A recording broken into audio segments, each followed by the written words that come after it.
toutes et à tous, top chrono en moins de 2 minutes, voilà l'avancée de nos aventures. Tout le monde s'active ici plus que jamais et on peut dire qu'on est sur tous les fronts. Simon et Nicolas, nos deux ingénieurs, peaufinent les derniers éléments de conception du châssis et des essieux de l'engin. Nous travaillons avec Nicolas et Richard à la finalisation des plans des structures métalliques du châssis et des essieux. Nous avons notamment supprimé toutes les parties aériennes afin d'abaisser le centre de gravité et de faciliter la construction. Le X central, qui rigidifie le châssis, a été supprimé afin d'alléger celui-ci. Nous avons également revu le système de fixation, de montée et de descente des 3 béquilles. Et enfin, afin de respecter les normes ERP pour l'accueil du public, la scène doit résister à une charge d'environ 2 tonnes et nous avons dû renforcer les charnières qui permettent à celle-ci de se déplier.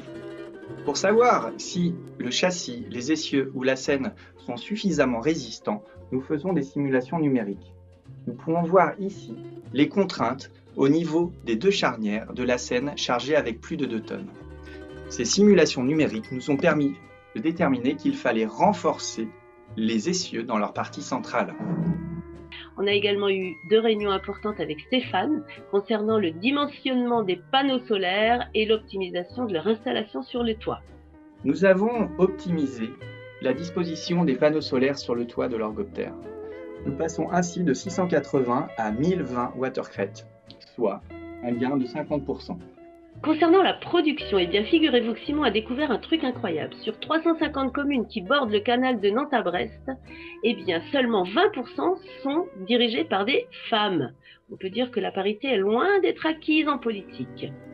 Nous avons répondu à 2 appels à projets, l'un en Bretagne qui s'intitule « Inventons le tourisme durable » et l'autre au niveau national porté par les Centres nationaux des arts de la rue.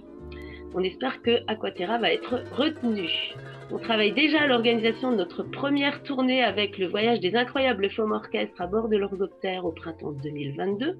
Notre objectif étant de rejoindre Namur en Belgique pour participer au festival Namur en mai, puis de redescendre par la Sambre jusqu'à Landrecy où le collectif Les Parasites nous attendrait pour une tournée coproduite sur la Sambre et la Meuse. Ensuite, on descendrait peut-être, si on a le temps, jusqu'à Chalon-sur-Saône pour participer au festival Chalon dans la rue et y présenter l'orgoptère depuis le fleuve. Notre campagne de financement participatif est une vraie réussite. Un immense merci à vous tous. On a récolté plus de 25 000 € en 2 mois. Et du coup, comme beaucoup d'entre vous n'ont encore pas eu le temps d'effectuer leurs dons, on a décidé de prolonger un petit peu notre campagne. En tout cas, un grand merci. On se serre les coudes, on continue et on vous donne de nos nouvelles très bientôt. Ciao à tous!